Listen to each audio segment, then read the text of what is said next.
Solve dum എന്നായിരിക്കും പറയുന്നത്. ഞാൻ ജസ്റ്റ് ഇതിന് ഇക്വേഷൻസ് മാത്രമേ എഴുതി പോകുന്നുള്ളൂ. ക്വസ്റ്റ്യൻ എങ്ങനെയാണ് വരുന്നതെന്ന് ഓർമ്മയുണ്ടല്ലോ.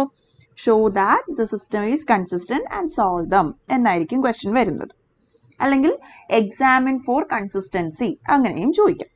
ഞാൻ ഇക്വേഷൻസ് മാത്രമേ എഴുതാം. എക്സ് പ്ലസ് സെക്കൻഡ് ക്വസ്റ്റ്യൻ ആണ്. X plus y plus z is equal to 6, x plus 2y പ്ലസ് 3z ഈസ് ഈക്വൽ ടു 14. അടുത്തത് എക്സ് പ്ലസ് 4y പ്ലസ് 7z ഈസ് ഈക്വൽ ടു 30. നമ്മൾ ആദ്യം എന്താ ചെയ്യേണ്ടത്? ഇക്വേഷൻ തന്നു കഴിഞ്ഞാൽ എ എന്ന് പറഞ്ഞ മെട്രിക്സ് എഴുതണം അല്ലേ. അപ്പോൾ എ എന്ന് പറഞ്ഞ മെട്രിക്സ് എങ്ങനെയാണ് എഴുതുന്നത്? നമ്മുടെ എക്സ് വൈ ഇസഡിൻ്റെ കോഎഫിഷ്യൻ്റ് വെച്ചിട്ട് എഴുതുന്നതാണ് എ എന്ന് പറഞ്ഞ മെട്രിക്സ്. അപ്പോൾ എ എന്ന് പറഞ്ഞ മെട്രിക്സ് ഇവിടെ 1 1 1 1 2 3 1 4 7. അടുത്തതായിട്ട് നമ്മൾ ബി എന്ന് പറഞ്ഞ മെട്രിക്സ് എഴുതണം. ബി എന്ന് പറഞ്ഞ മെട്രിക്സ് ഇവിടെ 6 14 13. അടുത്ത എക്സ് എക്സ് ആവുമ്പോഴോ എക്സ് വൈ ഇസഡ് തന്നെയാണ്. X Y Z. ഇതിന് ശേഷം നമ്മൾ ഓഗുമെന്റഡ് മെട്രിക്സ് എഴുതണം. ഓഗുമെന്റഡ് മെട്രിക്സ്. ഓഗുമെന്റഡ് മെട്രിക്സ് എന്ന് പറയുന്നത് എ ബി. എ ബി എന്ന് പറഞ്ഞു കഴിഞ്ഞാൽ എന്താ? ബി എന്ന് പറഞ്ഞ ആ കോളം നമ്മൾ എ എന്ന് പറഞ്ഞ മെട്രിക്സിന്റെ കൂടെ ചേർത്ത് എഴുതിയാൽ മതി അല്ലേ. 6 1 2 3 14. അടുത്ത 1 4 7 20. ഇനി അടുത്തത് എന്താണ്?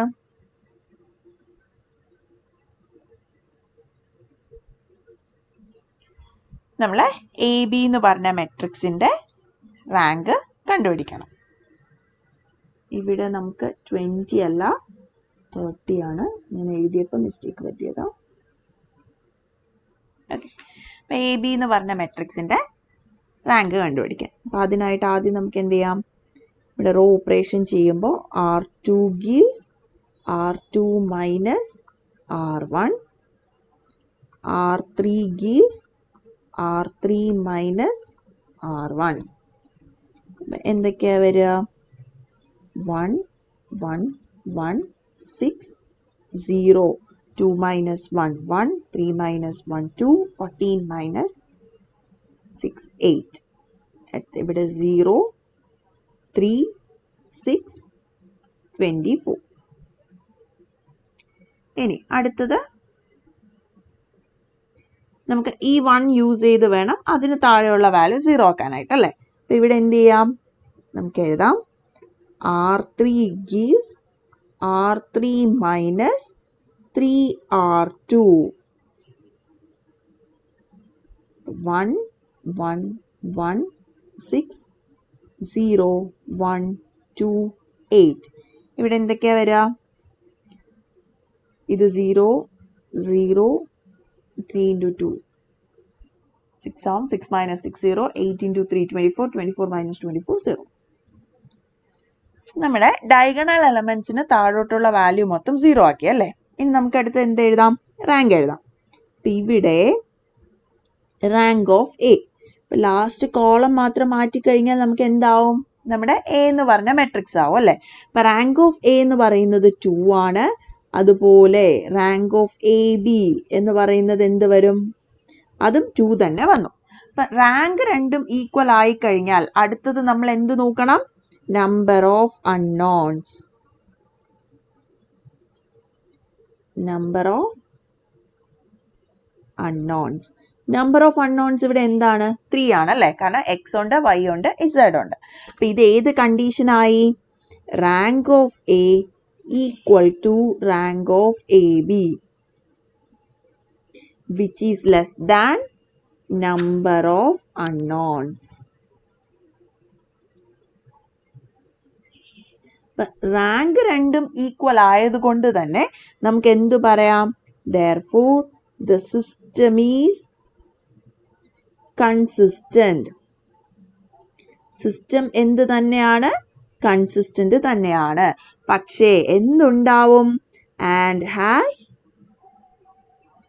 infinite number of solution. Infinite number of solution. Infinite number of solution ആകുമ്പോൾ നമ്മൾ ഇനി അടുത്തത് എന്ത് ചെയ്യുക, ആ സൊല്യൂഷൻ കണ്ടുപിടിക്കണം അല്ലേ. അപ്പോൾ സൊല്യൂഷൻ എങ്ങനെയാണ് കണ്ടുപിടിക്കുന്നത്?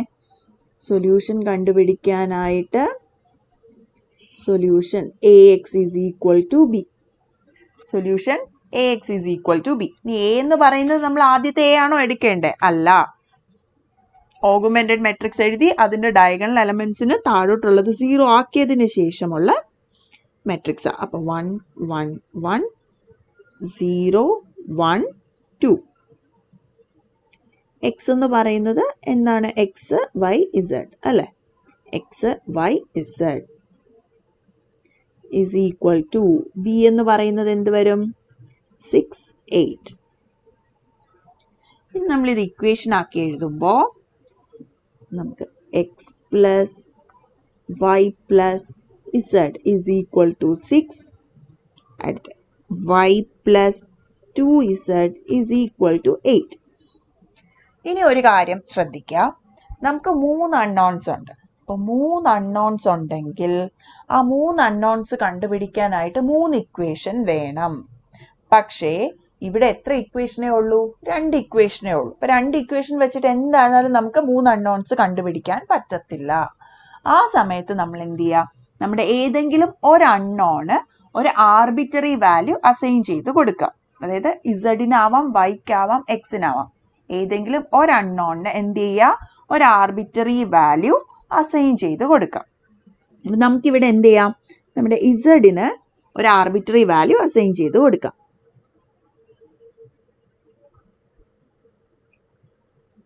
അസൈൻ an arbitrary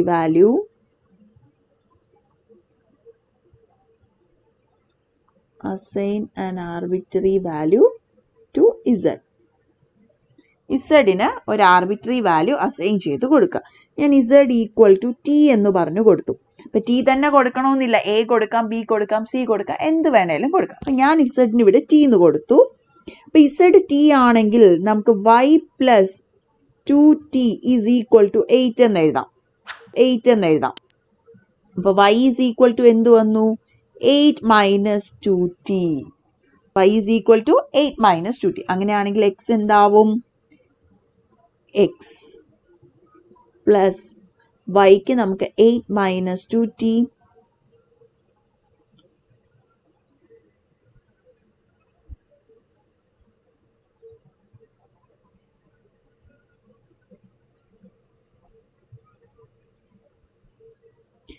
നമുക്കിവിടെ x plus 8 minus 2t plus t is equal to 6. ഇവിടുന്ന് x plus 8 minus t is equal to 6 എന്ന് എഴുതാം. അപ്പോൾ x is equal to 6 minus 8 plus t എന്നായി. എക്സിൻ്റെ വാല്യൂ എന്ന് പറയുന്നത് നമുക്കിവിടെ x is equal to -2 plus t എന്ന് കിട്ടി. അല്ലെങ്കിൽ ഇങ്ങനെ എഴുതാം, ടി മൈനസ് 2 എന്നും എഴുതാം. അപ്പം നമ്മുടെ സൊല്യൂഷൻ വെക്ടർ എങ്ങനെ കിട്ടും? എക്സ് വൈ ഇസഡിൻ്റെ വാല്യൂ എന്ന് പറയുന്നത് ടി മൈനസ് 2, അടുത്തത് 8 മൈനസ് 2t, അടുത്തത് ടി. അപ്പം ഇതിൽ നമ്മൾ എഴുതിയിട്ടുണ്ട് ആദ്യമേ ഇൻഫൈനൈറ്റ് നമ്പർ ഓഫ് സൊല്യൂഷൻ എന്നല്ലേ. കാരണം ഇവിടുത്തെ ടീൻ്റെ വാല്യൂ നമുക്ക് അറിയത്തില്ല. അപ്പം ടീൻ്റെ വാല്യൂ മാറുന്നതനുസരിച്ച് നമ്മുടെ എക്സ് വൈ ഇസഡിൻ്റെ വാല്യൂ എന്ത് ചെയ്തുകൊണ്ടിരിക്കും? മാറിക്കൊണ്ടിരിക്കും. അതുകൊണ്ടാണ് ഇവിടെ നമ്മൾ എന്താ പറയുന്ന കണ്ടീഷൻ ബേസ് ചെയ്ത് ഈ സിസ്റ്റം ഓഫ് ഇക്വേഷന് ഇൻഫൈനൈറ്റ് നമ്പർ ഓഫ് സൊല്യൂഷൻ ഉണ്ടെന്ന് പറയുന്നത്.